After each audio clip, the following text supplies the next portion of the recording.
His own deputy put a hand on his shoulder. That same hand he had shaken 100 times.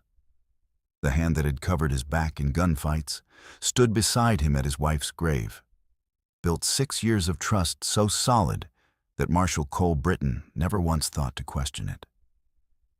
That hand pushed him through a door, into a dark room, where 3 men were already waiting. And then that hand pulled the door shut behind him and locked it. By morning, his badge was gone. His name was gone. The town he had protected for 11 years had been told he was a criminal, and the man who told them was wearing his badge. They left him face down in the dirt with nothing. No horse, no gun, no name worth anything in the territory. Here is what they didn't count on. A man with nothing left to lose is the most dangerous thing in the West. This is that story. Cole Britton had been the law in Redemption Creek for 11 years. Before that, a deputy himself under a marshal named Hargrove who had taught him one thing above all else: that a badge was not power. It was a promise. And a promise was only worth the character of the man who made it. Cole had kept that promise in ways that cost him everything but his conscience. He had turned down bribes from cattle operations large enough to buy the whole territory. He had arrested men whose names made judges sweat. He had built Redemption Creek from a lawless crossing into the kind of town where families could put down roots and sleep without one eye open. And he had done all of it believing, completely, without a single moment of doubt, that the man standing at his left shoulder believed in every single thing he believed in. That man was his deputy. That man was Reed Calloway. And Reed Calloway had been selling him out for 2 years. The 3 men in the dark room were professionals, hired through the Voss mining syndicate, paid well, and given one job. Cole fought them the way he always fought, which was without hesitation, without restraint, and without any concern for his own damage, as long as the damage he was delivering was worse. He broke the first man's jaw in the opening 4 seconds. He put the second on the floor before the first finished falling. The third came from behind, with something heavy, and the world went out like a candle in a hard wind. When it came back, the floor was red desert dirt, not floorboards. The sky above him was deep pre-dawn violet, and the town lights of Redemption Creek glowed on the horizon behind him, warm and distant and completely indifferent to the man lying in the dirt in front of them. He did not move immediately. Not out of defeat, out of discipline. He pressed one hand flat against the earth and took stock. His badge, gone, torn from his chest, raw fabric where it had been ripped away. His guns, gone. His horse, gone. And pinned to the back of his coat, in handwriting he knew as well as his own, a document stating that Marshal Cole Britton had been accepting payments from the Voss mining syndicate for over 14 months and had fled Redemption Creek rather than face the charges. The document was detailed. It had dates, amounts, the names of witnesses. It had been written carefully, over time, by a man who had been sitting across from Cole every single day while he wrote it. 6 years. 6 years of writing side by side, and not one morning, not one conversation, not one shared silence had given him a single reason to look at Reed Calloway and see what Reed Calloway actually was. He lay in the dirt and let that land, not to wallow in it, to use it. Because anger, properly directed, was fuel, and Cole Britton was going to need every ounce of fuel he had for what came next. He pressed himself up from the ground, slowly, checking ribs, checking hands, checking the gash on his temple that had bled down the side of his face and dried, and stood in the dark wind on the edge of the town he had built and looked at its lights for a long time. Reed had taken his badge, his guns, his name, his horse. Reed had taken everything A man in this territory needed to be a man in this territory. What Reed had not taken, what Reed had not thought to take, because Reed had never understood that this was the most dangerous thing Cole possessed, was the specific, encyclopedic knowledge of exactly how Reed Calloway thought, planned, and where he was most likely to make a mistake. Cole turned away from the town lights. He had nothing left to lose. And in his experience, nothing left to lose was not the end of a man. It was the beginning of a particular kind of unstoppable. Every betrayal has a beginning. Reed Calloway's began not with greed, but with a map, a survey map that crossed his desk 14 months ago, routed through the land registry office by a contact who owed him a favor, showing copper deposits beneath the land surrounding Redemption Creek in quantities that made the number at the bottom of the page seem like a misprint. It wasn't a misprint. Reed sat alone in the office that night. Cole's office, Cole's desk, Cole's lamp, and looked at that number for a long time and felt something shift inside him that he recognized even then as irreversible.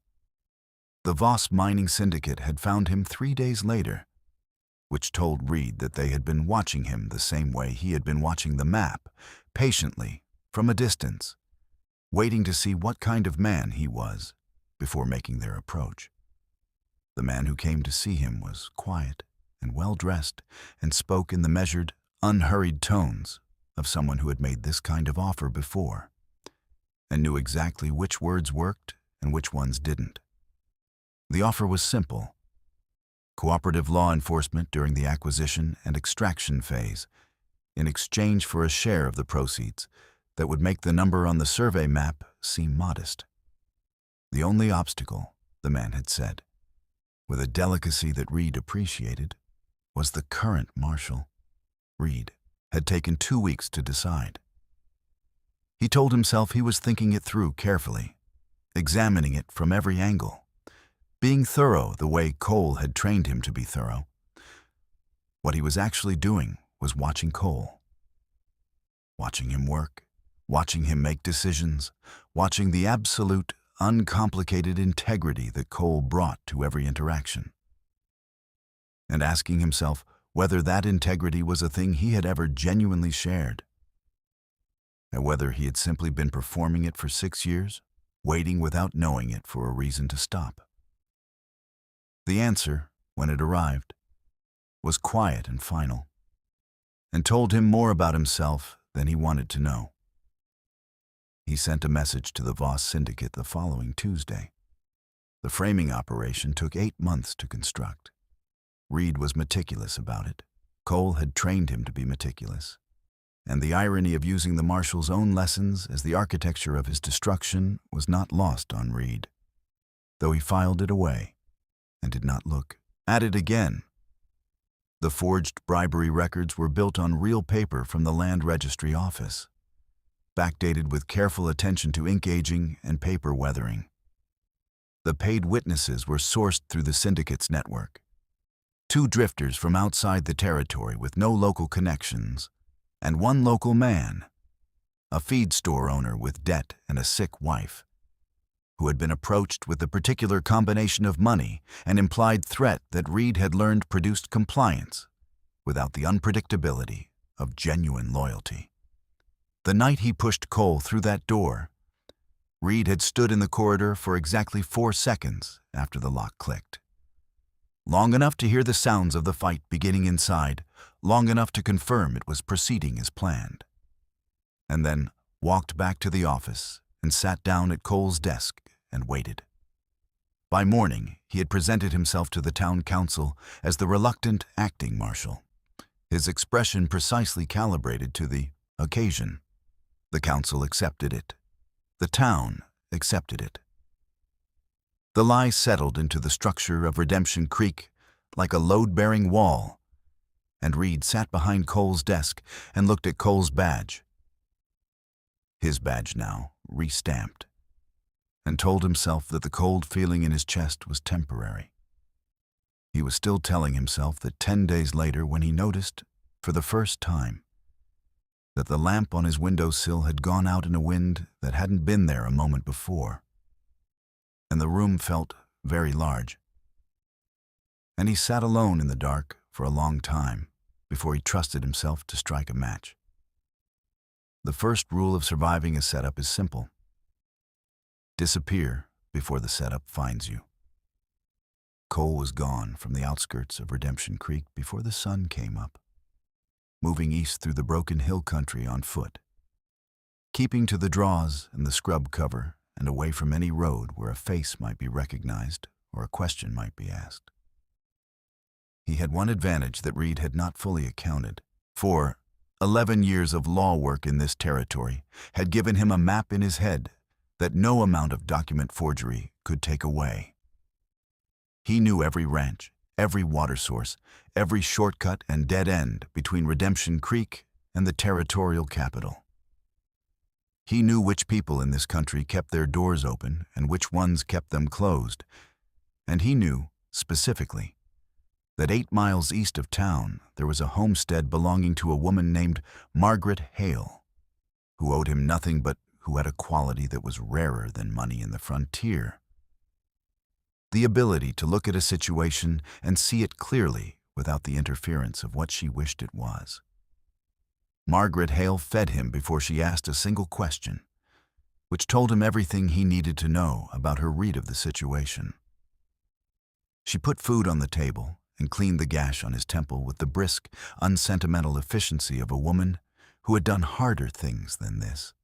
And when he was fed and the wound was dressed, she sat down across from him and folded her hands and said simply, "Tell me."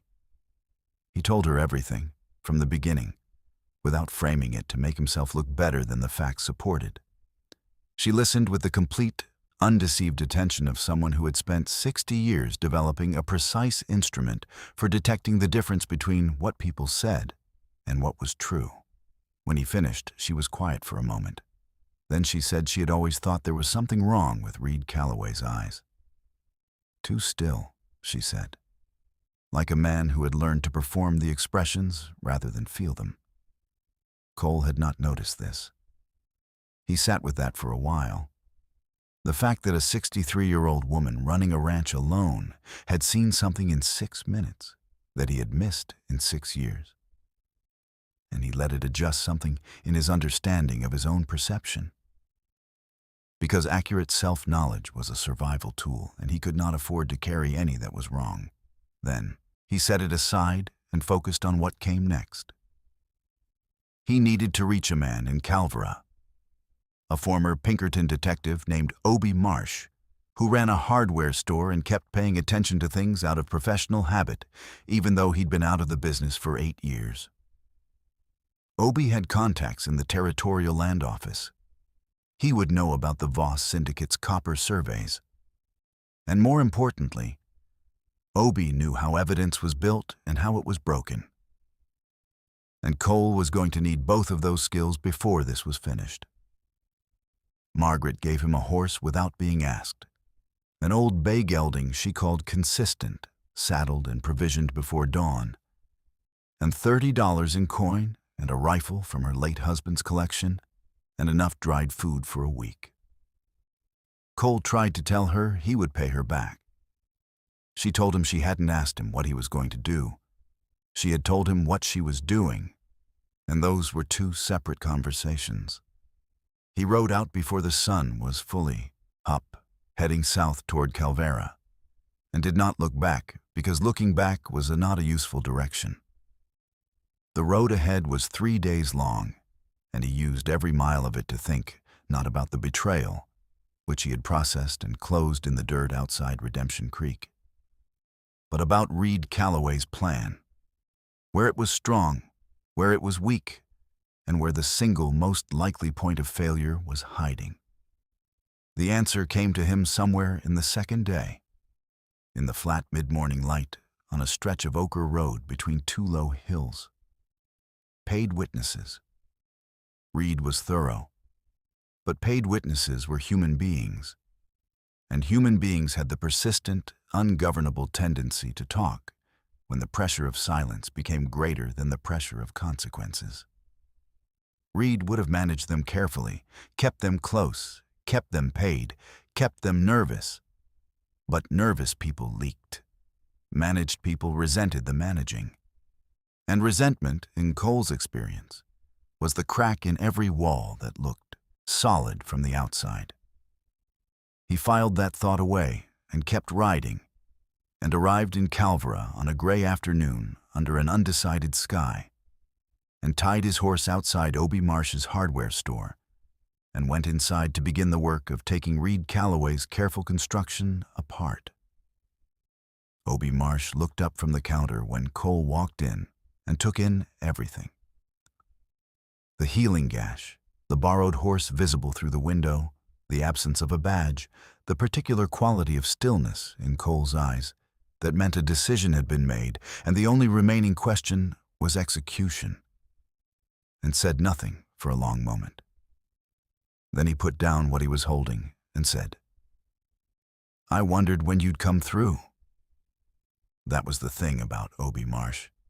He was always slightly ahead of the conversation, which was what had made him a good Pinkerton and what made him useful now.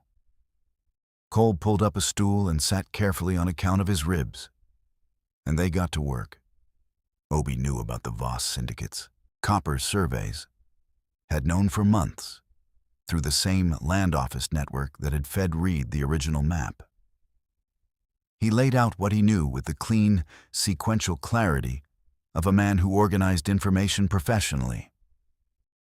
The syndicate's operating pattern across 3 previous territories, the name of the Santa Fe man who ran the operation, the specific legal instruments the syndicate used to acquire land in ways that looked legitimate until you knew where to look. He talked for 2 hours. Cole listened and built a map in his head. Not a geographic map, but an evidential one, tracing the lines of connection between the syndicate and Reed's operation and identifying the nodes where those lines were weakest. The weakest node was the witnesses. Obie confirmed what Cole had already concluded. Paid testimony was the most fragile component of any constructed case, because it required the continuous cooperation of people whose loyalty had been purchased rather than given.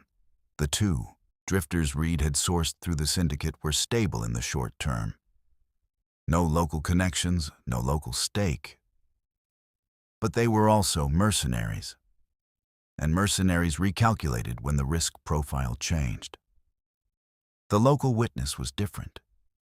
A feed store owner with debt and a sick wife was not a mercenary. He was a frightened man who had made a desperate decision under pressure. And frightened men who had made desperate decisions under pressure were, in Cole's experience, the most reliably crackable component of any criminal structure. Obie sent a message to his contact in Redemption Creek's telegraph office. A woman who had been a Pinkerton informant years ago and who owed him a debt that had never been formally cleared, asking for specific information. The names of Reed's paid witnesses, the location of any physical copies of the forged documents, and detailed profiles of the 2 new syndicate deputies Reed had hired. He sent it through a third party in a routing that would not draw Reed's attention. The response would take 4 days. Cole spent those 4 days in Calvera being invisible, eating at off hours, staying at a boarding house at the edge of town under a different name, and reading territorial law books borrowed from Obie's back room, specifically the sections governing evidence admissibility, forgery prosecution, and the legal standing of cooperative witnesses in fraud cases. The response came back on the 5th day, and it was better than Cole had hoped. 3 witnesses, 2 drifters currently housed at Reed's expense at a ranch east of town, and 1 local, the feed store owner, whose name Obie's contact had included, along with a note that the man had been seen twice in the past week, standing in the doorway of his store in the evening, looking at nothing in particular, with the expression of someone who was thinking very hard about a decision. Cole read that detail twice. A man who was thinking hard about a decision was a man who had, not yet fully committed to the one he had already made. That was a door that was still, just barely, open. He folded the message and put it in his vest pocket and told Obi he was going back to Redemption Creek. Obi asked him when. Cole said tonight he went in through the back of the feed store at 2 in the morning because the back latch had been broken for 3 years and the owner had never fixed it. Which Cole knew because the owner had complained about it at 2 separate town council meetings, and Cole had noted it the way he noted everything. Automatically, without intent. The way a lawman's mind collected details and stored them against an unspecified future need. He had covered the 8 miles from the edge of town on foot, leaving Margaret's horse at a ranch whose owner owed him a favor and asked no questions. He moved through the back alleys of Redemption Creek like a man who had spent 11 years learning the exact geography of every shadow in this town. He did not feel like a ghost. He felt like a man coming home to a house that someone else was living in. And the specific quality of that feeling, familiar and violated simultaneously, was useful because it kept the anger sharp and clean. The feed store owner was in the back room on a cot, and he came awake fast and reached for the rifle beside him. Cole already had it. He set it down out of reach and pulled up a chair and sat down and looked at the man in the lamplight without speaking. What he saw was a man in his mid-50s with the soft, permanently worried face of someone who had been carrying something too heavy for too long. The worry had texture now. It had been running for weeks, and it had worn grooves into his expression that hadn't been there before. Cole recognized the specific quality of it, not the worry of a man afraid of getting caught, but the deeper, quieter suffering of a man who had done something that conflicted with his understanding of himself and could not find a way to reconcile the two. Cole let the silence do the work for a while. In his experience, silence was the most powerful instrument in any interrogation because it forced the other person to fill it. And what people chose to fill silence with told you more than any question could extract. The feed store owner lasted about 40 seconds. Then he said, in a voice that had the hollow quality of a sentence that had been waiting a long time to be spoken out loud, "I didn't know they were going to hurt you that bad." Cole told him he believed that, not as a tactic, as a genuine assessment. The man's guilt was real, and real guilt in Cole's experience pointed toward the truth more reliably than fear did. He talked for 2 hours. He told Cole about Reed's approach, the combination of money and implied threat, the way Reed had made it clear without saying anything directly that the consequences of refusal would be worse than the consequences of cooperation. He told Cole about the meetings in the back of the feed store after dark, and about the forged document he had been shown as proof that Cole was already corrupt before the witnesses were even recruited. A document that he had believed, mostly, because it was detailed and specific, and because Reed had shown it to him with the flat, unhurried confidence of a man presenting established fact. He told Cole where a copy of that document was kept. He named the 2 drifter witnesses and the ranch where they were staying. When he was done, he looked at Cole with the expression of a man who has just set down something he has been carrying for a long time and is not entirely sure what to do with his hands now. Cole told him plainly what was coming. His cooperation would be formally noted in the territorial record. No charges would be pursued given the circumstances and his subsequent testimony. As far as Cole was concerned, when this was finished, the account between them would be clear. He said it without ceremony because it was meant without ceremony. It was the correct legal and human outcome, and Cole stated it as such. The feed store owner put his face in his hands. Cole stood up and picked up the rifle and set it back beside the cot where it belonged, and went back out through the broken latch into the dark, and felt for the first time since he had woken up face down in the dirt, that the architecture of what Reed had built was showing its first real crack. The difference between justice and revenge is evidence. Cole had understood this since his first year as a deputy, when Hargrove had told him that a man with a gun could end a situation, but only a man with proof could close it. And closed was what mattered. Because open situations had a way of reopening at the worst possible time. He had come back to Redemption Creek for justice, not revenge. That distinction was not moral sentimentality. It was strategy. Revenge required only a confrontation. Justice required a structure, a body of evidence assembled with sufficient care and legal precision that it could not be dismantled by the money and influence the Voss syndicate would bring to bear the moment the situation became a courtroom problem. Cole intended to be standing on the right side of that courtroom. That meant building something that could hold weight.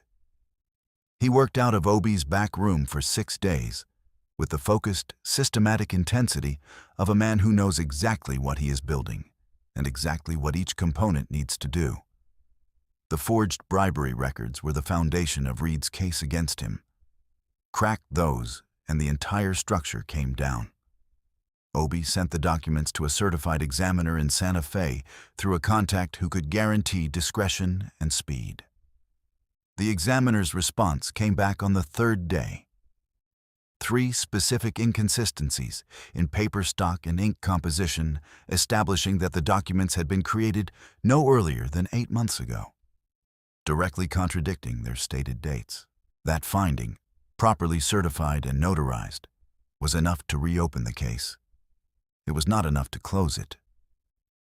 The drifter witnesses were next. Cole found them at the ranch east of town on the 4th night, approached them separately, and presented each with the same clear binary: the specific legal consequences of perjury in a territorial fraud case versus the considerably lighter consequences of cooperative testimony provided voluntarily.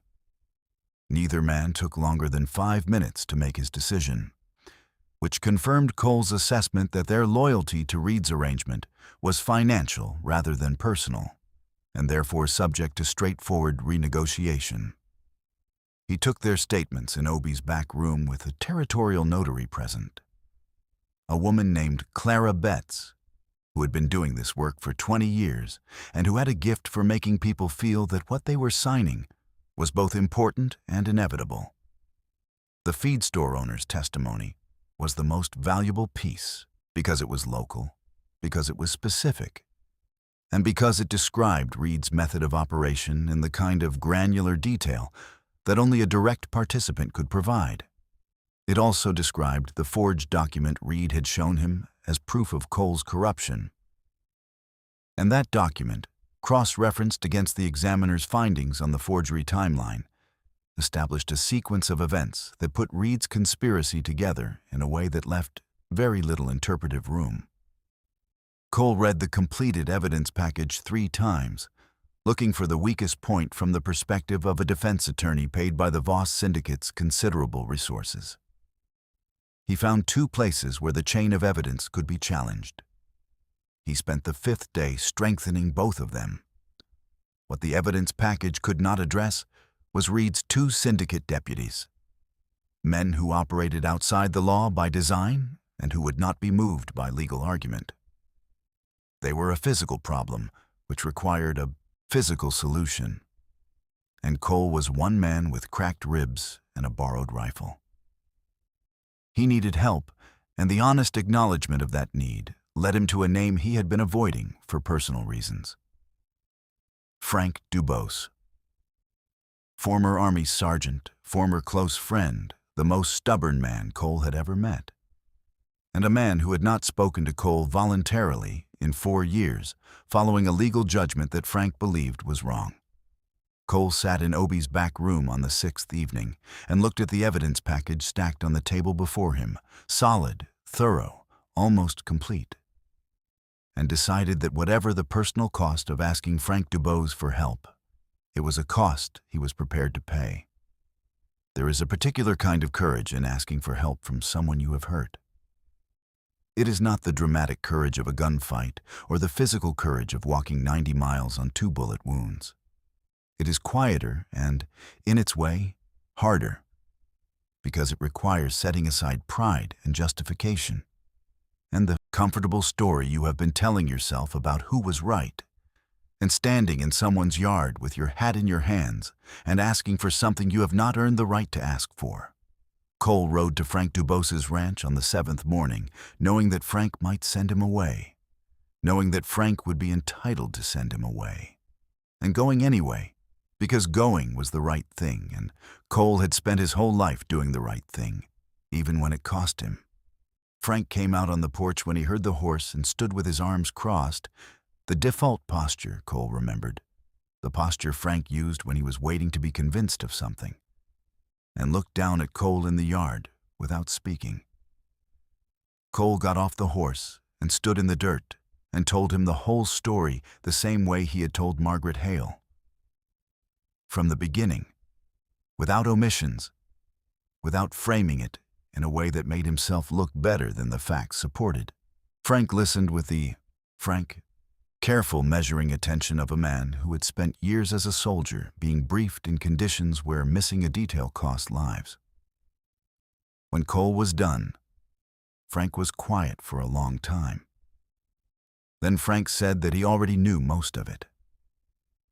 That word traveled in this territory, even to people trying not to pay attention, and that he had spent 3 weeks being angry about what had been done to Cole in a way he couldn't entirely explain, given that the two of them weren't speaking. Cole said he understood that. He said he was not there to ask Frank to forgive him for the judgment 4 years ago. He still believed the judgment had been legally correct, and saying otherwise would be a lie, and Frank would recognize it as one immediately, and it would make everything worse. What he was asking was whether Frank could separate the personal account between them from the question of whether Reed Calloway should be allowed to keep doing what he was doing to a town that both of them had spent the better part of their lives caring about. Frank looked at him for a long time with the expression of a man completing a calculation. Then he said, "That is a very Cole Britton way to ask for help." Cole said he was aware of that. Frank uncrossed his arms. What Cole had not anticipated was that Frank had spent 3 weeks paying attention to Redemption Creek from a distance, watching Reed's new deputies, mapping their rotation, noting their habits, identifying the specific day and time and location of Reed's weekly meeting with the Voss Syndicate representative. He laid this intelligence out on the kitchen table with the quiet precision of a man who had been a soldier and had never entirely stopped being one. And Cole listened and felt the plan that had been theoretical become suddenly, specifically, executable. Frank brought a second man Cole hadn't expected. Tomas Reyes, a former Army corporal who worked Frank's cattle operation and who had the calm, professional composure of someone for whom tight situations were a familiar geography rather than a threatening one. The three of them sat around Frank's kitchen table that evening with the evidence package and Frank's operational intelligence spread between them. And Cole walked them through the plan in the plain, sequential language he had always used when briefing. Here is what we know. Here is what we need to do. Here is the sequence and the contingencies. Wednesday was 3 days away. Reed met the Voss representative alone at the abandoned Crawford property 2 miles east of town every Wednesday evening. 3 days to get into position, to ensure the evidence package was already in the right hands before the confrontation happened. Cole looked at Frank and Thomas across the table and felt, for the first time since the dirt outside Redemption Creek, that the distance between what he had and what he needed had finally closed. Wednesday came in cold and clear, the sky above the Crawford property going from pale gold to deep copper as the sun dropped behind the western mesa. Cole and Thomas had been on the ridge since 2 hours before the meeting time. lying flat in the thin scrub at the ridgeline, absolutely still. The practiced stillness of men who understood that the most important thing a person could do before a decisive moment was nothing at all. Frank was covering the access track from a stand of juniper a quarter-mile back. Below them, the abandoned Crawford property sat in its shallow depression like something the landscape had forgotten. The house collapsed at one end, the barn still standing, the surrounding land gone to dry grass and silence. Reed arrived at the barn first, alone, on the gray horse Cole recognized from 6 years of riding beside it. He tied the horse at the barn post and went inside, and the lamp came on in the window. 20 minutes later, the syndicate man came up the track on an expensive dark bay.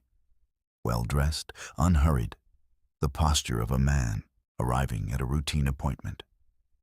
Cole watched him through the rifle's iron sights and did not move. He watched the barn window. He watched the lamp burn steady and unchanged for 40 minutes while the desert around him cooled and the stars began to appear, and somewhere below a night bird made a sound once and did not make it again. When the syndicate man came out of the barn, he was carrying the leather satchel with a different weight than when he had arrived. Fuller, heavier, the transaction completed. Cole let him reach his horse and mount and ride up the track before he moved.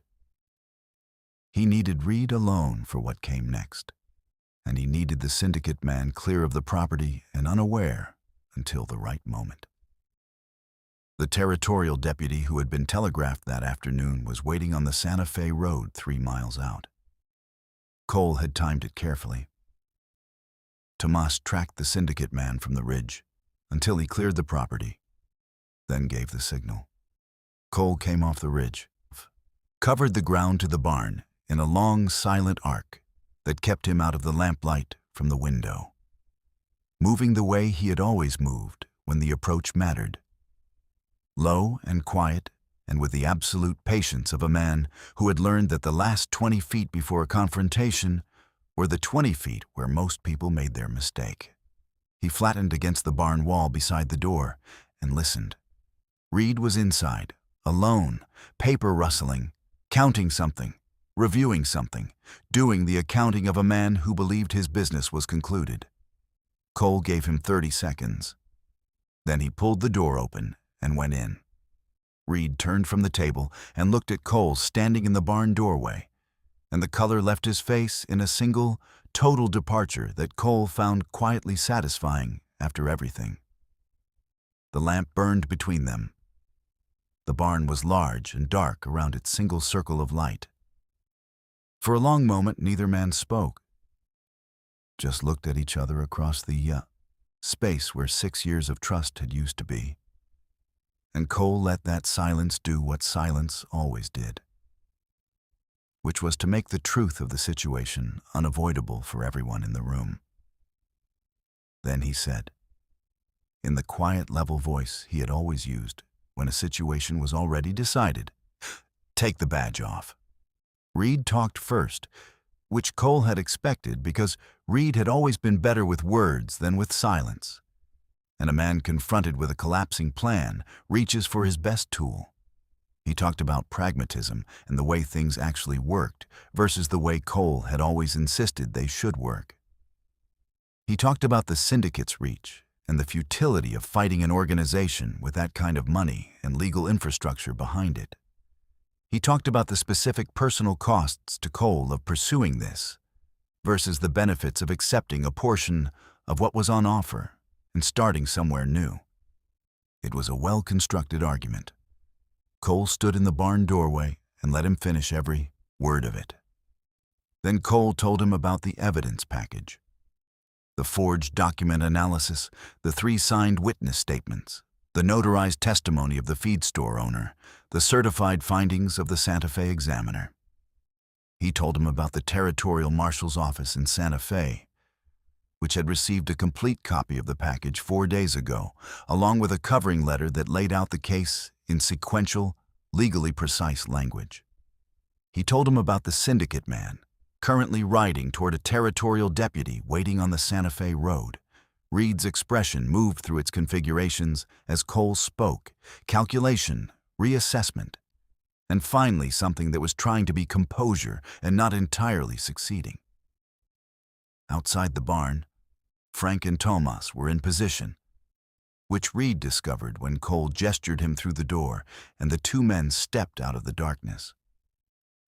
The sight of Frank Dubose, broad and steady with the old army rifle, resolved something in Reed's posture that Cole recognized as the closing of a final option. Reed walked where he was directed and did not speak again for a long time. Cole bound his hands with rope from the barn wall and put him on the gray horse, and they rode back toward Redemption Creek in the dark.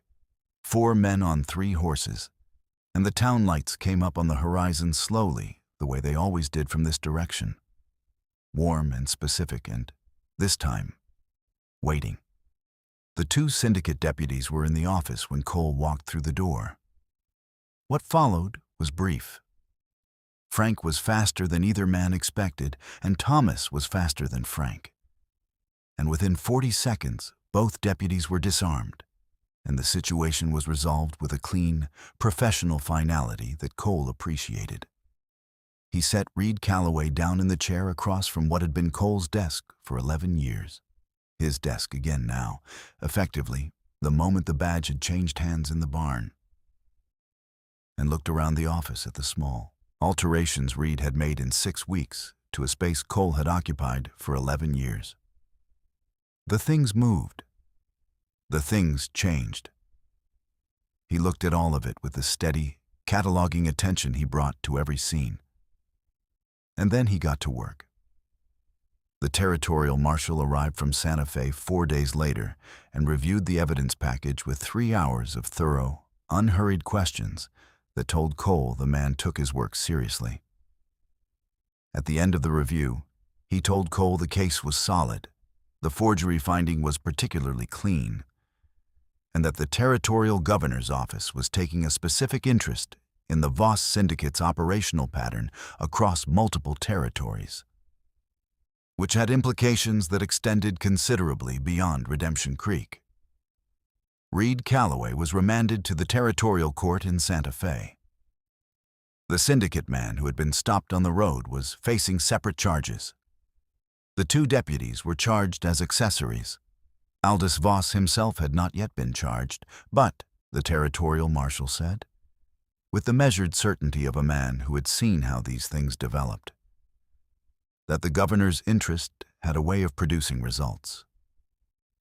The town council met on a Saturday and voted 7-0 to reinstate Cole as Marshal of Redemption Creek, effective immediately. There was procedural awkwardness. The formal charges Reed had filed against Cole had to be officially withdrawn before the reinstatement could proceed. And watching those charges collapse in real time, each forged document and paid testimony officially invalidated in the public record, had a quality that Cole had not anticipated. Not satisfaction, exactly. Something quieter and more structural. The feeling of a foundation being repoured correctly after being laid wrong the first time. Cole thanked the council briefly and did not make a speech. Speeches, in his experience, were for people who needed to be convinced of something. The council had already been convinced. What they needed from him was not words, but the resumption of the steady, unglamorous daily work of keeping a town safe. And that was something he was prepared to provide without ceremony. He found the feed store owner on a Tuesday afternoon, alone among his grain sacks, arranging them with the concentrated attention of a man trying to keep his hands busy so his mind didn't have to be still. The feed store owner looked up when Cole came in and went very still in the way of a man waiting for a final verdict. Cole told him plainly, "Cooperation formally noted, no charges, account clear." He said it without preamble because preamble would have made it smaller. The feed store owner sat down on a grain sack and put his face in his hands and stayed there for a while. Cole stood in the feed store in the afternoon light and let him have the moment. because some things needed a moment before they could be moved past. And the law, the real law, the law Cole had been practicing for 15 years, had always understood that. He went to see Frank Dubose on a Thursday, riding out to the ranch in the late morning with no particular agenda except the one he had been avoiding for 4 years. Frank came out on the porch, and they stood in the yard for a while, not saying much at first, in the way of men who have a lot to say and are deciding how much of it actually needs to be said out loud. Cole told Frank that the judgment 4 years ago had been legally correct, but that he had handled the conversation around it badly, and that he was sorry for the handling, even if not for the judgment. Frank looked at him for a long time. Then he said that he knew, that he had known for 4 years, that he had been waiting to see if Cole would ever say it. Cole said he should have said it sooner. Frank said yes. They shook hands and went inside for coffee, and the account between them, which had been open for 4 years, was closed. He pinned his badge back on in the Marshal's office on a Wednesday morning, alone, before the town was fully awake. He had spent 2 days putting the office back the way it belonged. Not as a gesture of reclamation, but because order was how he thought, and the office was where he thought, and a mind worked better in an ordered space. He stood at the window with the badge on his chest and looked out at Redemption Creek coming to life in the first light. The baker opening his shutters, the blacksmith starting his fire, a woman crossing the street with a basket, a child running ahead of her for no reason except that children ran. He had built something here over 11 years. Someone had tried to take it apart and had failed, and the pieces were all still here, fitting together the same way they always had. The badge caught the morning light. Cole stood at the window for a long time. Then he turned from it, sat down at his desk, and got back to work.